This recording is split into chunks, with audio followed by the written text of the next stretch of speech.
নমস্কার বন্ধুরা, লেখার প্যাশন চ্যানেলে আপনাদের সকলকে স্বাগত। আবার চলে এলাম আপনাদের সঙ্গে কিছু কথা বলতে। আপনাদেরকে একটু ওয়েদারটা দেখিয়ে দিই। খুব বিচ্ছিরি ওয়েদার। গাছগুলোকে যে কি করে সুন্দর করে রাখবো, খালি এরপরেই এই এত কুয়াশা, প্রতিদিন এলে পারে ফাঙ্গাস লেগে যেতে পারে। সত্যি কথা বলতে কি, আমি অত্যন্ত ছোট্ট একজন ছাদ বাগানি এবং গাছ সম্বন্ধে তেমন বিশেষ অভিজ্ঞতা নেই, কিন্তু সমস্ত রকমের গাছ আমার করতে ভালো লাগে। ফল, ফুল, সবজি সমস্ত রকম আমার করতে খুব ভালো লাগে, কিন্তু এবছর ওয়েদারের জন্য এবং করতে পারিনি। এবং তাছাড়া আমি বাড়ির একা মহিলা এই গাছগুলোকে দেখাশোনা করি।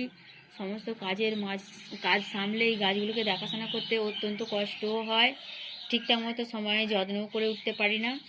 তবু আপনাদের সঙ্গে কিছু কথা বলার জন্য চলে এলাম যে আমার ছাদ বাগানের শীত তো এবার চলে যেতেই বসেছে। সামনেই আমাদের গরম, আমাদের দরজায় কড়া নাড়ছে। তাতে শীতের যে লাস্ট ফুলগুলোকে আপনাদেরকে দেখিয়ে দিই। এরপর হয়তো আরোই খারাপ হয়ে যাবে। এই কুয়াশার পরেই যেই রোদ বেরোবে, এরা সবাই শুকিয়ে একেবারে এক হয়ে যাবে।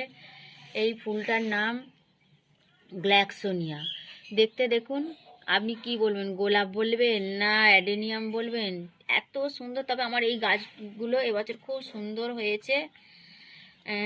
থ্যাংক ইউ মুখার্জিদাকে। এবারে গাছগুলো খুব সুন্দর দিয়েছিল এবং কালারগুলো এক না হওয়ার জন্য মোটামুটি 4টে গাছ এনেছিলাম, 3টে এক কালার হয়েছে আর একটা একই রকম হয়েছে। দেখুন আপনি এই ফুলটা কত সুন্দর দেখতে লাগছে। এই ফুলটা যেন মনে হচ্ছে একদম বড় গোলাপ একটা। আপনি যদি এই ফুলটা কাউকে দেখান, কেউ বুঝতেই পারবে না যে এটা গোলাপ না গ্ল্যাক্সোনিয়া। আর এই একটা কালার হয়েছে, সাদাটা এখন আপাতত আর নেই। আর এই ফুলগুলোর যত্ন বলতে তেমন কিছুই আমি করিনি। একবার খালি ফাঙ্গিসাইড দিয়েছিলাম, তাও সাব ফাঙ্গিসাইডে দিয়েছিলাম, আর এমনি জল। তবে জলটা একটু বুঝে শুনে দিতে হয়। পাতাগুলো দেখুন একটু কেমন, পুরো ভেলভেটের মতো মোটা মোটা পাতাগুলো, আর এরকম টব জুড়িয়ে থাকবে। এই গাছগুলো সবই ভালো। যখনই মানে বৃষ্টি প্রচুর হবে, নিম্নচাপ হবে, তখন এই গাছগুলো মরে যেতে শুরু করে। গোড়াগুলো আপনা আপনি পচে যাবে, তখন আর আপনি কোনো মতেই কোনো কিছুই করে বাঁচাতে পারবেন না, যতই চেষ্টা করুন। যাক, আর একটা ফুল আপনাদেরকে দেখাই, আমার ছাদ বাগানের জারবেরা। এই ফুলটার চেহারা খালি দেখুন, আপনি দু হাতে ধরতে পারবেন না। অনেক বছর পরে এত সুন্দর একটা জারবেরা ফোটাতে পেরেছি আমি। এই ফুল গাছটাও নিয়ে এসেছিলাম কোনো না একটা নার্সারি থেকে, ঠিক এখন মনে নেই। 2টো হয়েছিল, এই যে একটা মরে গেছে আর এই একটা হয়েছে। আবার দেখুন একটা কুঁড়ি উঠছে। গাছটা দেখুন কি সুন্দর হয়েছে। এইগুলো সবই আমি সাব ফাঙ্গিসাইডই একটু করে একবার করে দিয়েছিলাম, দিয়ে রেখে দিয়েছিলাম। এই যে পাতাগুলো দেখছেন একটু একটু এই যে স্যাপ ফ্যাপ দেওয়া আছে, এইরকমই। এই একটা সাদা হয়েছে, আরও একটা হয়েছে দেখুন। এইটা দেশি নাকি কে জানে, দেশির মতোই বাঁধনিটা হচ্ছে কেন জানি না। এই একটা অরেঞ্জ হয়েছে। কালারগুলো তবে এবারে মোটামুটি একটু আলাদা আলাদা হয়েছে। দেখুন জারবেরাগুলো কি সুন্দর হয়েছে। আর আপনাদেরকে একটা কথা তো প্রতিবারই বলি যে আমি ছাদ বাগানে আমার অর্কিড এখন আমার একটা খুব ভালো লাগার ফুল। আমি ঠিকঠাক মতো করতে পারি না, কিন্তু দেখুন কত ফুল হয় বিনা যত্নে। সমস্ত সময় এরা এইখানেই থাকে। এদের অর্কিডের অ্যাকচুয়ালি একটা পরিবেশ সৃষ্টি করতে হয়। ওদের শুধু একটা যদি আপনি অর্কিড গাছ এনে রেখে দেন না, ওটার আর তেমন ভালো ফুল হবে না। কিন্তু অর্কিডে যদি একটা মোটামুটি একটা পরিবেশ তৈরি করে দিতে পারেন, দেখবেন ফুলের পর ফুল হয়েই যাবে। দেখুন এই স্টিকগুলো না হলেও 3 মাসেরও বেশি রয়েছে। আর এই ফুলটার আপনাদের আর একটা বৈশিষ্ট্য বলি, এই ফুলটা প্রচণ্ড সেন্টেড। ক্যামেরাতে তো আপনাদেরকে বলাও যাবে না আর শোকানোও যাবে না, আর বোঝাতেও পারছি না।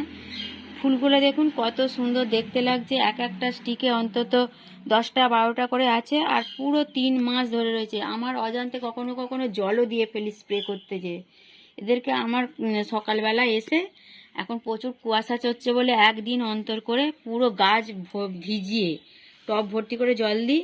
আর মিডিয়া করেছি দেখুন, এই যে পারলাইট না কি বলে, এই পারলাইট কাঠকয়লা আর ইট, এদের মিডিয়া আছে। অনেক গাছ হয়েছে দেখুন, প্রতিটা গাছেই দেখুন। এই একটা সাদা কি পোকা এসে এই ফুলটাকে আবার একটুখানি খেয়ে ফেলেছে। দেখছেন কি অবস্থা ফুলটার করেছে, এই যে খেয়ে নিয়েছে। আবার দেখুন ওরই পাশ দিয়ে আবার একটা স্টিক আসছে। এই গাছটায় দেখুন এক একটা স্টিকে 26টা 28টা করে ফুল ছিল। এই যে ফুলটার একটাই আর আছে, মোট মাত্র। আবার দেখুন পাশ দিয়ে একটা স্টিক আসছে, আবার এই গাছটা দেখুন সঙ্গে সঙ্গে স্টিক আসছে, মানে বিনা যত্নেই গাছগুলো হয়ে যায়। আপনাদের আর একটা গাছের ফুল দেখাই, এই ফুলটা দেখুন আপনাদের কত বড়, দেখলে মনে হয় একটা বাটারফ্লাই উড়ছে। এইটা ফিলোনপসিস। আমি অর্কিডের অনেকগুলো জাতি করি, যেমন ফিলোনপসিস করি, ডেন্ড্রোবিয়াম তো করি। আমার একটা সুন্দর এইটা ফিলোনপসিসটা দেখেছেন বন্ধুরা, এই দেখুন একটা করে ফুল ফুটে যাচ্ছে, আবার একটা করে ফুটছে, আবার এই দেখুন এইটা মুখ খুলছে, আবার এই একটা কুড়ি, এই একটা কুড়ি, মানে পরপর পরপর হয়ে যাবে। আর একটা কথা বন্ধুদেরকে আমি বলতে চাই, বন্ধুরা আপনারা ফিলোনপসিসের স্টিকটা হয়ে গেলে পুরো স্টিকটা কেটে ফেলবেন না, যদি একটুখানি শুকিয়ে যায় ততখানি কাটবেন, কারণ ফিলোনপসিসের স্টিক রেখে দিলে আবার তার থেকে কুড়ি হয়। আমার এইটাই একটা প্রমাণ। দেখুন এই ফুল ফিলোনপসিসটা আগের বছর অনেক ফুল দিয়েছিল, অনেক বড় স্টিক হয়ে, আবার দেখুন এবছর রেখে দিয়েছিলাম, শুধু একটা নয়, এই একটা স্টিক থেকে 3খানা স্টিক এসেছে, একটা দুটো তিনটে, দেখুন প্রতিটাতে কুঁড়ি আছে। দেখুন আসলে এগুলোর যত্ন তেমন কিছুই নয়। গরমকালের সময় প্রতিদিন সকালবেলা জলটা দিলেই ভালো, একটু ঠান্ডা জল ফ্রিজের জল দিলে ভালো হয়, কিন্তু আমি যেহেতু বাড়ির গৃহবধূ অত রকম তো করে উঠতে পারি না যে খাবারের জন্য সবসময় গাছের কাছেই পড়ে থাকবো, এটা হয়ে ওঠে না। আরও একটা ভালো জিনিস আপনাদেরকে দেখাই, আমার ছাদ বাগানে কত সুন্দর একটা ক্যাটেলিয়া ফুটেছে। দেখুন বন্ধুরা এত সুন্দর কালার হবে আমি কোনোদিন ভাবতে পারি না। ফুলটা দেখুন, মানে কি বলবো আমি, মানে কল্পনারও আমার অতি যে এত সুন্দর একটা ক্যাটেলিয়া আমি ফোটাতে পারবো। বন্ধুরা আপনাদের দেখতে ভালো লাগবে কি জানি না, আপনারা দয়া করে দেখবেন, এটাকে স্কিপ করবেন না, দেখবেন ফুলগুলো কত সুন্দর হয়েছে। দেখুন একেবারে মানে চোখ যেন জুড়িয়ে যাচ্ছে, মনের শান্তি। ছাদ বাগান থেকে আমরা বেশিরভাগ সময় পাই বেশি, আমাদের হারানোর তেমন কিছু নেই। গাছ আমাদেরকে প্রতিদানে শুধু দিয়েই যায়, বিনিময়ে ওরা প্রতিদানে কিছু চায় না। এই যে আমি সমাজে যদি কোনো মানুষের হয়ে কিছু কাজ করি বা কাউকে দেখতে থাকি, সে তার যখন প্রয়োজন হলো তোমাকে ইউজ করলো, তারপরেই সে তোমাকে চাকার ভাঁড়ের মতো ছুঁড়ে ফেলে দেবে। কিন্তু এই গাছ, আপনারা বন্ধুরা সকলেই একটু একটু আমার মতো করে গাছ করুন। এত ভালো দামি গাছই যে করতে হবে তার কোনো মানে নেই। আপনারা ছোট্ট ছোট্ট গাছ কিনে, ছোট্ট ছোট্ট যেগুলো কম খরচে করা যায়, আমি খরচ এমন কিছু করি না, যত্ন এমন কিছু করি না। তবে হ্যাঁ, এই ক্যাটেলিয়া গাছগুলোর একটু দামি গাছ, তবে এই গাছগুলো এক বছরে ফুল আসে না, কমপক্ষে 1-1.5 বছর করে লালন পালন করতে হয়। আপনি আমার গাছটা দেখুন কত বড় ঝাড়ালো হয়েছে। এই গাছটা কমপক্ষে আমার কাছে এই গাছটা 1.5 বছর ধরে আছে, তাই তার আজকে ফল পাচ্ছি। মনে হচ্ছে যে গাছগুলো কি সত্যি আমাকে ধোকা দেবে, কিন্তু না, গাছ কোনোদিন ধোকা দেয় না, মানুষ ঠিক চাইলে তাকে ঠিক ফুল দিয়ে যায়। আমার এই আর একটা গাছ দেখাই আপনাদের, দেখুন আমি যতবার অ্যাজেলিয়া গাছ আনি কোনোবার বাঁচাতে পারি না। তবে এবারে আমি একটা কাজ করেছি, আমি দেখেছি যে গুঁড়ো গুঁড়ো সিন্ডার দিয়ে দেখবো যে গাছগুলো বাঁচে নাকি। আমি এখনো পর্যন্ত এই ভয় লাগে রিপোর্টিং করতে গেলেই, একবার কোনো কষ্টে ভয়ে ভয়ে একবার করে দিয়েছি। ফুল দেখুন অ্যাজেলিয়া, দেখলে বন্ধুরা আপনারা মুগ্ধ হয়ে যাবেন, কত সুন্দর ফুল হয়েছে। এই যে অ্যাজেলিয়া ফুলটা আপনি দেখুন কত সুন্দর কালারটা হয়েছে। আর অ্যাজেলিয়া এই শীতের ফুল বললে কি হবে, অ্যাজেলিয়া গাছ ওই মে জুন মাসের পর থেকেই না আপনি আর বাঁচাতে পারবেন না। তবে অ্যাজেলিয়া গাছকে আপনারা শেডের মধ্যে নিয়ে নেবেন, আর তখন একটু ফাঙ্গিসাইড করতে হবে, তখন আর ওই হলুদ জল বা এইসব দিলে অ্যাজেলিয়া গাছকে আপনি রাখতে পারবেন না, কারণ অ্যাজেলিয়া গাছ না খুব সেনসিটিভ গাছ। আসলে এগুলো বিদেশের গাছ, এগুলো আমাদের মাটিতে ঠিকঠাক ভালোভাবে হতে চায় না। এগুলোর মিডিয়া করতে হয় সবসময় পাতা সার, এই যে শুকনো পাতা, এই পাতাগুলো আমি ওই জন্য কোনো সময় ফেলি না, গাছের গোড়ায় গোড়ায় এরকম করে দিয়ে রাখি, যাতে এগুলি আবার সার হয়ে যায়, ওই সিন্ডার আর পাতা সারের মিডিয়া। তবে এই বর্ষাকালের পর আর একবার মিডিয়াটা কষ্ট করে যদি আলতোভাবে চাগিয়ে চাগিয়ে তুলে দিয়ে বসিয়ে দেওয়া যায়, বেশি এদেরকে গাছকে বেশি ঘাঁটাঘাঁটি করলে শিকড়গুলো একটু মানে মানে ক্ষতিগ্রস্ত হয়, ওদের একটা ট্রেস পড়ে যায়। ওই জন্য আপনারা সাবধানে একটু করবেন অ্যাজেলিয়া গাছগুলোকে। আর একটু টবগুলোকে এরকম চাগিয়ে চাগিয়ে দেখবেন যে সাদা সাদা ফাঙ্গাস আসছে কিনা, কেমন আছে, তবেই অ্যাজেলিয়া গাছ আপনাদের ভালো থাকবে। আর একটা গাছও বন্ধুদের আমি দেখাতে চাই, এইগুলোকে বলে জাইগোব্যাকটাস। এই গাছগুলো এলাফেলাভাবে করলেই বরং বেঁচে যা থাকে ভালো। আমার প্রতি বছরে এই ফুলগুলো হয়, বিগত 2 বছর ধরে এই গাছগুলোকে আমি রেখে দিয়েছি। খুব সুন্দরই হয়। ভয় লাগে, এই ছোট্ট ব্যাগে আছে তাতেও ভালো আছে, কিন্তু যখন একে মিডিয়াতে করে দেবো তখনই এ আবার নানা রকমের অসুখ বিসুখ শুরু হয়ে যাবে।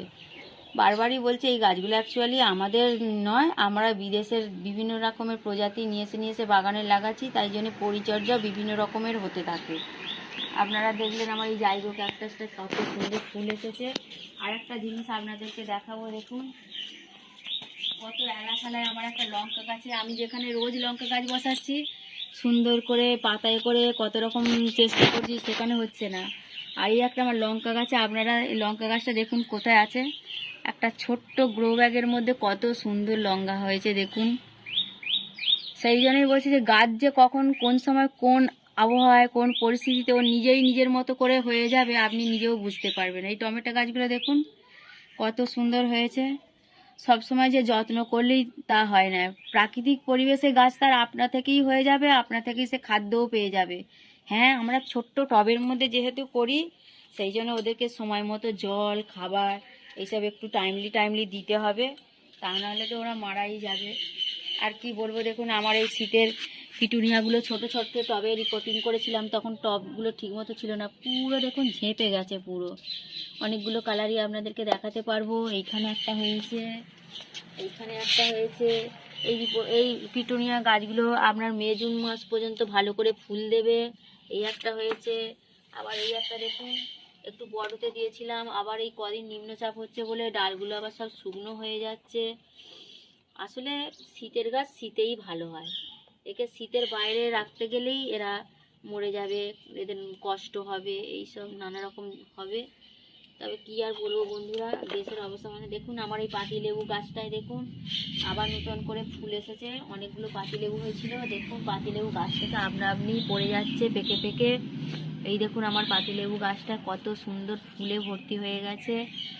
রোজই ভাবছি একটু অ্যান্টাকল বা যাই হোক একটা ফ্যাঙ্গিসাইড দেবো, কিন্তু কিছুই দেওয়া হচ্ছে না। এখন ভয়ও লাগছে, ফুলগুলো ফুটছে, কিছু দিলে যদি ঝরে যায়। আর একটা কথা বন্ধুরা, দেখুন আমার আম গাছে কেমন মুকুল এসেছে দেখুন। আমার আম গাছগুলো এবছর শুধুমাত্র স্রেফ মাটিতে বসানো আছে, এক মুঠো কি আধ মুঠো ভার্মি কম্পোস্ট দেওয়া আছে। আম গাছ বেশি বেশি খাবার পছন্দ করে না, একটু শক্ত মাটি পছন্দ করে। আপনারা ভালো করে দেখলেই দেখতে পারবেন যে ছোট ছোট দেখুন কত আম ফুটে গেছে। এত তাড়াতাড়ি আম ফুটে যাবে, আমটা রাখতে পারবো কি বুঝতে পারছি না। দেখুন প্রতিটা চোনায় চোনায় কীরকম আম ফুটেছে। বন্ধুরা আপনাদের যদি জানা থাকে বলবেন এই অবস্থায় কি দিলে একটা দুটো হলেও আম দাঁড়াবে। আমি তো ভয়ে কিছু দিতে পারছি না, একদিকে দেখছি একটা কুঁড়ি আছে, আবার একদিকে দেখছি আম ফুটে গেছে। এই মুকুলটা দেখুন পুরো কুঁড়ি অবস্থায় আছে, আর এইটা দেখুন পুরো ফুটতে শুরু করে দিয়েছে। বন্ধুরা আমি এই গাছটাকে না নিজের এক্সপেরিমেন্টের জন্য মাস তিনেক আগে মাঝখানে ডালটা কেটে দিয়েছিলাম, যে দেখেছিলাম যে কি হয়, গজি পাতা আসে না মুকুল হয়। কাটতে দেখছি দুদিক দিয়ে দুটো সুন্দর দেখুন একদম মুকুলগুলো কীরকম হিষ্টপুষ্ট হয়ে মুকুল এসেছে। এখন মনে হচ্ছে যদি এই ডালটা কেটে দিতাম তাহলে ওই দিক দিয়েও একটা মুকুল বেরোতো, এই দিক দিয়েও একটা মুকুল বেরোতো।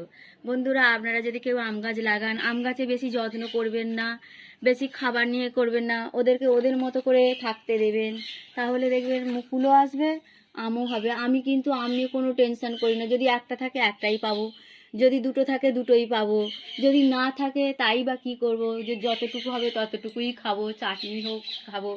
কিন্তু গাছ থেকে ফল পাওয়াটা বা গাছের ফল খাবো এটা বড় কথা নয়, গাছে ফল হওয়াটাই আনন্দ।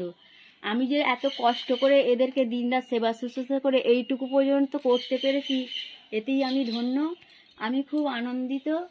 দেখুন আপনাদের সঙ্গে মোটামুটি অনেকখানি ধরে বক বক বক বক করলাম, আর ভিডিওটা বেশি বৃহত্তর করব না। আপনাদের এই চ্যানেলটা ভালো লাগলে আপনারা একটা করে লাইক দেবেন, সাবস্ক্রাইবার হবেন।